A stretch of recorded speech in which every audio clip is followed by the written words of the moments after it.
అత్తమ్మ టీవీకి స్వాగతం. అత్తమ్మ టీవీలో ఈరోజు గుజరాతీ స్పెషల్ రెసిపీ ఖమన్ డోక్లా ఎలా తయారు చేయాలో నేర్చుకుందాం. గుజరాతీ వాళ్ళు చాలా కామన్గా చేసుకునే ఈ రెసిపీ చాలా ఈజీగా తయారు చేసుకోవచ్చు. దీని తయారీ కోసం కావలసిన పదార్థాలు: శనగపిండి 1 కప్పు, బొంబాయి రవ్వ లేదా ఉప్మా రవ్వ అంటారు కదా, అది 1/3 కప్పు, పంచదార 3 టేబుల్ స్పూన్లు, అల్లం 2 అంగుళాల ముక్క, పచ్చిమిరపకాయలు 4, నిమ్మకాయ అరబద్ద, పసుపు 1/2 teaspoon, Eno fruit salt 1 packet, ఉప్పు తగినంత. ఇప్పుడు తాలింపు కోసం కావలసిన పదార్థాలు చూద్దాము. జీలకర్ర 1 టీ స్పూన్, ఆవాలు 1 టీ స్పూన్, కరివేపాకు 1 రెమ్మ, నూనె 2 టేబుల్ స్పూన్లు. ఒక వెడల్పుగా లోతుగా ఉన్న గిన్నె తీసుకోవాలి.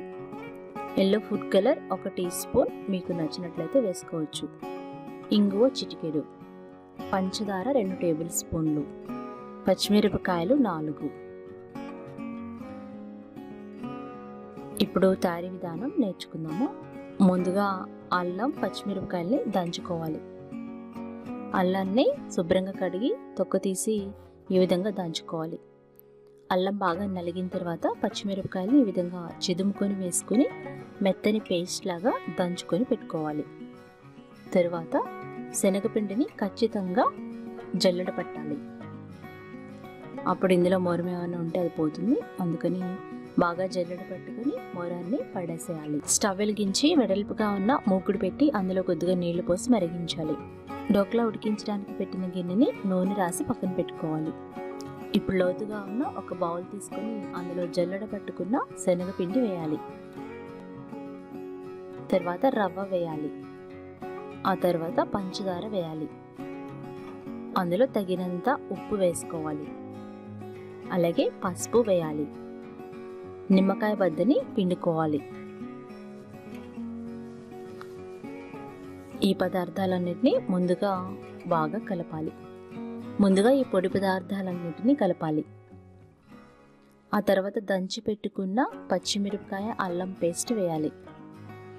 దీన్ని కూడా ఈ పిండిలో బాగా కలపాలి. ఆ తర్వాత కొద్దిగా గోరువెచ్చని నీళ్లు పోసుకుంటూ పిండిని కలుపుకోవాలి. ఉండలు లేకుండా కలుపుకోవాలి. ఈ డోక్లా తయారీలో ఈ పిండి కలపడమే ముఖ్యమైన పాత్ర. అలాగే కొంచెం గోరువెచ్చని నీళ్లు తీసుకొని పిండిని కలుపుకోవాలి. మీకు మంచి కలర్ కావాలి అనుకుంటే అందులో కొద్దిగా ఎల్లో ఫుడ్ కలర్ వేసుకోవచ్చు. ఇక్కడ నా దగ్గర లిక్విడ్ ఫుడ్ కలర్ ఉంది, దాన్ని వాడుతున్నాను. ఈ విధంగా ఇడ్లీ పిండి మాదిరిగా కలుపుకోవాలి.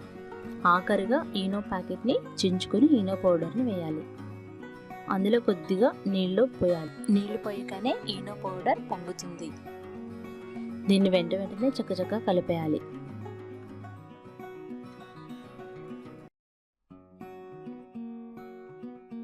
ఎందుకంటే ఈనో పౌడర్ బాగా తొందరగా యాక్టివ్ అయిపోతుంది. అందుకని తొందరగా ఒకే డైరెక్షన్లో కలపాలి. వెనక్కి తిప్పకూడదు. క్లాక్ వైజ్ కానీ యాంటీ క్లాక్ వైజ్ కానీ కలిపి ఈ కన్సిస్టెన్సీ బ్యాటర్ వచ్చిన తర్వాత వెంటనే గిన్నెలో పోసుకోవాలి. ఈ విధంగా గిన్నెలో పోసుకొని ఒకసారి ఈ విధంగా బాగా సెట్ చేయాలి. దీన్ని మరుగుతున్న నీటిలో జాగ్రత్తగా పెట్టుకోవాలి. అంటే స్టీమ్ చేస్తున్నాం. ఇడ్లీ పాత్ర కానీ కుక్కర్ కానీ ఈ విధంగా మూకుట్లో కానీ పెట్టుకొని మూత పెట్టుకొని దాదాపు అరగంట వరకు మీడియం ఫ్లేమ్లో స్టీమ్ చేసుకోవాలి. తాలింపు దినుసులన్నీ సిద్ధంగా పెట్టుకోవాలి. అలాగే పంచదార, ఇంగువ కూడా సిద్ధంగా పెట్టాలి. ఒక 15 నిమిషాలు అయిన తర్వాత టూత్ పిక్తో చెక్ చేసినట్లయితే డోక్లా ఉడికిందో లేదో తెలుస్తుంది. ఈ టూత్ పిక్కి కొద్దిగా పిండి అంటుకుంది అంటే మరి కాసేపు మనం స్టీమ్ చేసుకోవాలి. మీడియం ఫ్లేమ్లోనే స్టీమ్ చేయాలి. మూత పెట్టి మీడియం ఫ్లేమ్లో స్టీమ్ చేసుకోండి. ఈ డోక్లా చక్కగా ఉడికి ఉబ్బుతుంది. 25 నిమిషాలు అయిన తర్వాత నేను చెక్ చేసినట్లయితే చక్కగా ఉడికింది. టూత్ పిక్కి ఈ పిండి అంటుకోలేదు. దీన్ని పక్కన తీసుకొని ఒక 10 నిమిషాలు చల్లారబెట్టాలి. చల్లారిన తర్వాత చాకుతో ఈ విధంగా సైడ్స్ కట్ చేయాలి. ఆ తర్వాత ఒక ప్లేట్ని పెట్టి దాన్ని బోర్లించినట్లయితే డోక్లా చక్కగా ఊడొస్తుంది. చూసారు కదా, ఈ విధంగా ఒకసారి కొట్టినట్లయితే చూసారు ఎంతో చక్కటి డోక్లా రెడీ అయిపోయింది. దీన్ని కాసేపు చల్లారబెట్టి తాలింపు కోసం మరొక కడాయి పొయ్యి మీద పెట్టి నూనె పోసి వేడి చేయాలి. ఈలోపుగా పచ్చిమిరపకాయలు పొడవుగా చీల్చి పెట్టుకోవాలి. నూనె కాగిన తర్వాత ముందుగా ఆవాలు చిరుపట్లాడేంత వరకు వేయించాలి. ఆ తర్వాత జీలకర్ర, పచ్చిమిరపకాయలు వేయాలి.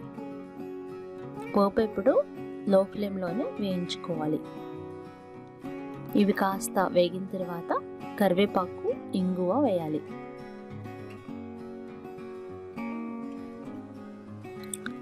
కలుపుకుంటూ ఈ పోపుని బాగా వేయించాలి.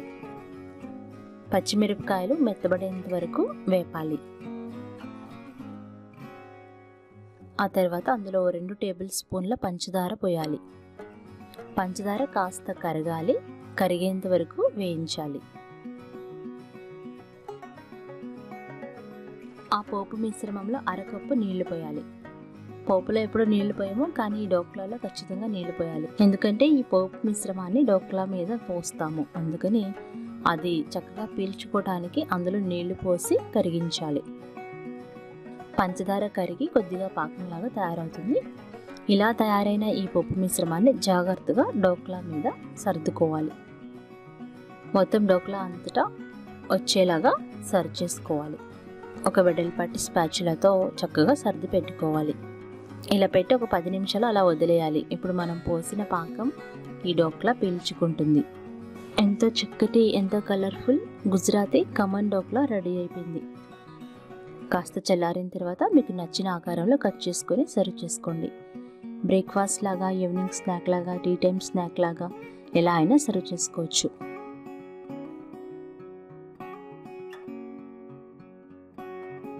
అంతే, ఎంత రుచికరమైన Gujarati special recipe khaman dhokla ready అయిపోయింది. ఈ గుజరాతీ స్పెషల్ రెసిపీ మీరు ట్రై చేసి ఫీడ్బ్యాక్ పంపించండి. అత్తమ్మ టీవీ మొబైల్ యాప్ని డౌన్లోడ్ చేసుకోండి. తర్వాత బెల్ సింబల్ని క్లిక్ చేసినట్లయితే కొత్తగా పెట్టే అప్డేట్స్ వెంటనే వస్తాయి. మరికొన్ని కొత్త వంటలు ఈజీగా నేర్చుకోవడానికి అత్తమ్మ టీవీ యూట్యూబ్ ఛానల్ని సబ్స్క్రైబ్ కాగలరు. ధన్యవాదములు.